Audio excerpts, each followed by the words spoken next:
It's The Real News. I'm Ben Norton. In recent weeks in Ukraine, which is a close NATO ally, neo-Nazi vigilante groups have carried out attacks on ethnic and religious minority groups, including Roma, Jews, and also sexual minorities, including the LGBT community.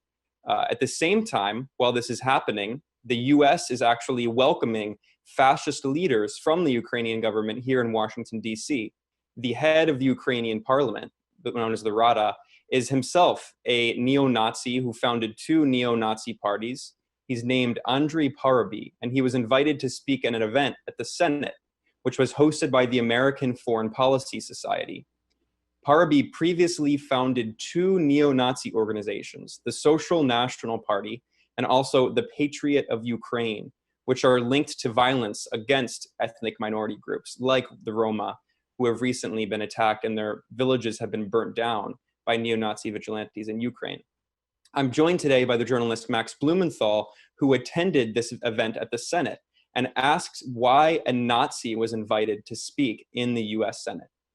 Given that there is open anti-Semitism on display in Ukraine and anti-Roma violence, do you think it was a good idea to invite the founder of two neo-Nazi parties, the Social National Party and the Patriot of Ukraine? I'm referring to Mr. Parubiy. Max wrote about this event for the Gray Zone Project, which is a website he edits, and his article is titled, "Congress Welcomes an Actual Fascist as Nazi Violence Rages in Ukraine." Max has also previously reported here at the Real News Network on how the US is arming the Azov Battalion, which is a neo-Nazi militia that's part of the Ukrainian National Guard. Max is an award-winning journalist who edits the website The Gray Zone Project, which you can find at thegrayzoneproject.com. He also co-hosts a podcast with me. Thanks for joining us, Max. Thanks for having me on. So can you explain what happened at this Senate event? Yeah, I think you explained it pretty well. A open neo-fascist who founded two parties that could pretty much be succinctly described as neo-Nazi was welcomed onto Capitol Hill. He had just met with Representative Paul Ryan, who is actually his counterpart as the Republican Speaker of the House. And he also met with the State Department officials who were really so proud of their meeting with Parubiy that they tweeted about the good meeting they had. And you actually wrote a great piece for us at the Gray Zone on Parubiy's meetings last year with John McCain and also Paul Ryan. So this wasn't the first time that Congress had rolled out the red carpet for Parubiy. The two parties he founded, the Social National Party, which sounds a lot like the National Socialist Party or the Nazi Party because it was inspired by it. Its symbol is the wolf's angle, which is now the symbol of the Azov Battalion, and the Patriot of Ukraine, the racist violent militia that Parubiy helped found in the 90s, are now sort of at the heart of the extremist violence that is plaguing this country and has exploded into the open since Ukraine was destabilized by a US-backed coup attempt in 2014. And Parubiy was in Washington alongside three other speakers of parliament who were kind of making the rounds to kind of lobby for more aid because their countries are sustained by aid on the condition that they act as de facto NATO bases. And to pledge to help the U.S. stop the Nord Stream 2 pipeline. This is a gas pipeline that will run from Russia to Germany and really represents a key threat in the minds of the bipartisan foreign policy establishment in Washington to American economic control over Western Europe. And so they're doing everything they can to stop it. And they clearly don't care. Parubiy's hosts at the American Foreign Policy Society, which is not a right-wing group, and his hosts in Congress, and many of the people who were at this meeting, who are Hill staffers from both sides of the aisle, did not care about his fascist background or about the hideous acts of violence. And we're talking about lethal pogroms against Roma people that are consuming Ukraine. And so, it was pretty embarrassing when I showed up and asked this basic question, and I did not get a clear answer from the host of this event. Yeah, and can you talk a bit more about Andrei Parubiy, who's the head of the Ukrainian parliament, and he wrote a book a few decades ago, in which he can be seen on the cover wearing a brown shirt style uniform. And then also, can you talk a bit about the situation? You mentioned the Azov battalion. You've reported here at the Real News Network on how the U.S. has armed this militia, and of course, the reasoning that the U.S. has is that this is part of the Ukrainian government and they're fighting Russia, which they say is the aggressor. Can you explain more about the situation? Yeah, I mean, Ukraine is sort of on a key piece on the strategic chessboard for the West, and Ukrainians have been kind of used as pawns for decades, since World War II, when it was torn between German Nazi occupation and the Soviet Union. And so you have Ukrainians in the East who identify with Russia, speak Russian, and want nothing to do with Kiev. And in Kiev, there are these nationalist elements which are taking control of what was supposed to be sort of a technocratic government set up by the U.S., just kind of like this imperial vassal government, which is completely mired in corruption right now. And the warnings that there would be sort of a fascist putsch were very clear in 2014. Nationalism had exploded into the open. One of the key symbols of the forces in the Maidan was Stepan Bandera, who is a Nazi collaborator who founded the Organization of Ukrainian Nationalists. He was involved, along with Roman Shukevich, who is a hero in contemporary Ukrainian society, in the massacre, the pogroms against the Jewish community of Lviv in 1941.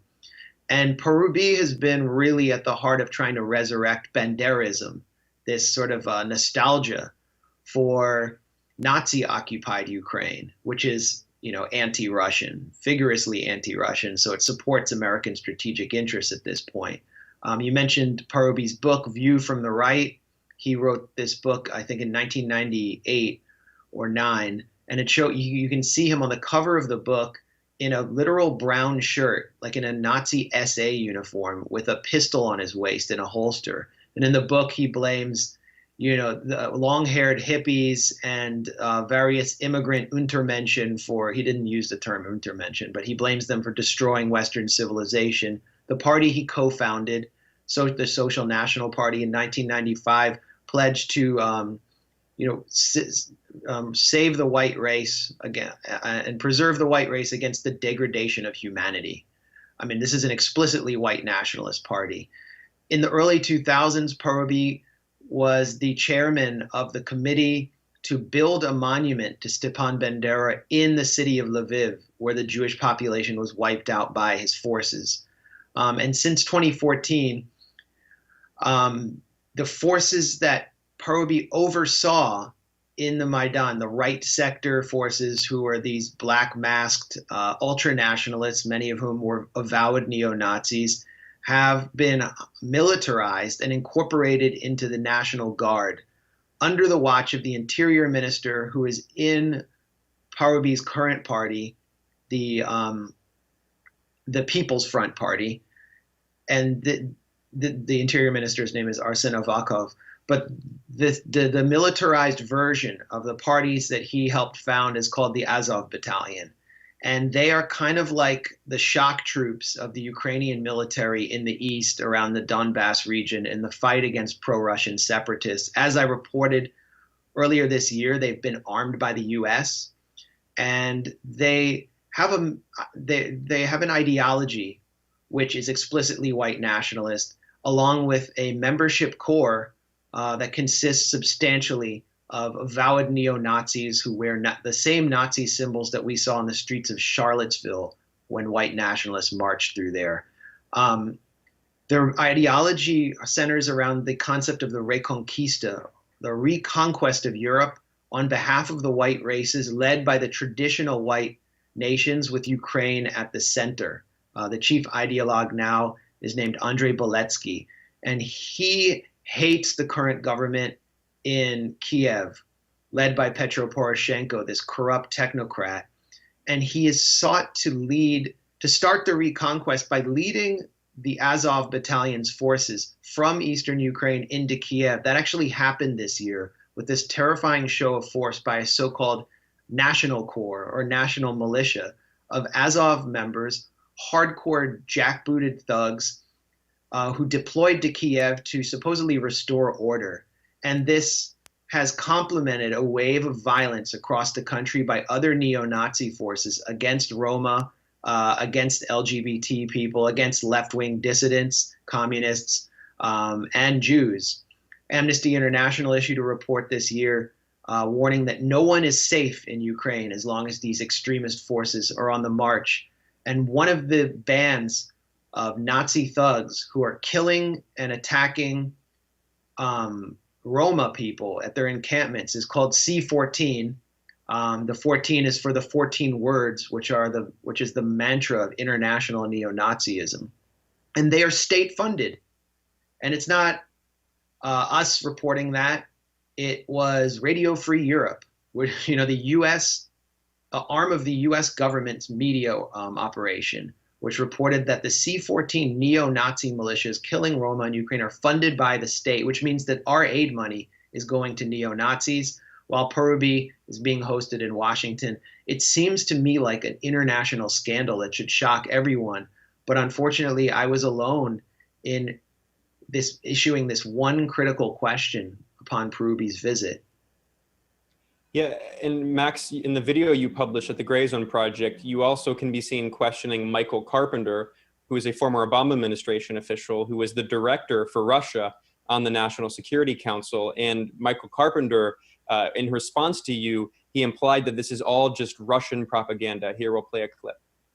Following the Senate event, I spotted Michael Carpenter, a former State Department official who helped encourage the 2014 Maidan coup in Ukraine alongside his boss, then Vice President Joe Biden. Did you think it was a good idea to bring Parubi, who's founded two neo-Nazi parties, to the Senate, and for Paul Ryan to meet with him? Look, I think Andrei Parubi is a conservative nationalist who is also a patriot, cares about his country.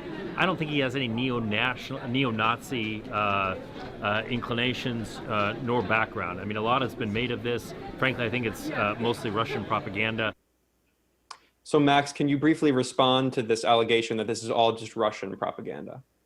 Well, it was a remarkable defense of Parubi by Carpenter, someone who played a really influential role in the Obama administration in the Defense Department and State Department in overseeing U.S. policy towards Ukraine and Russia. And he's now, out there as a kind of ferociously anti-Russian pundit, dismissing, he's working at the NATO think tank in Washington, the Atlantic Council, dismissing all of this as Russian propaganda. Well, Eugene Robinson, who isn't exactly, a Kremlin propagandist, he writes a column for the Washington Post, and usually writes fairly, milquetoast liberal opinions, called Parubi's party openly neo-fascist. We also know that Congress has enacted a ban on weapons to the Azov Battalion through Representative Ro Khanna, who's a Democrat in the House. Is Congress controlled by the Kremlin? Or perhaps Congress was troubled by some of what it learned about the Azov Battalion, which grew out of the party that Parubi founded. I really see no sign that Parubi has reformed his ultra-nationalism, his fascism. And it's really incumbent on people like Carpenter and on Congress to start condemning the violence against minority communities in Ukraine that's taking place under its watch. Well, we'll have to end our conversation there. We were joined by Max Blumenthal, who's an award-winning journalist. He's also the founder and editor of the Gray Zone Project, which you can find at grayzoneproject.com. I contribute to that website, and I also co-host a podcast with Max, Moderate Rebels. You can find his reporting at grayzoneproject.com, and we were discussing a video that he published, which you can also find on YouTube. Thanks for joining us, Max.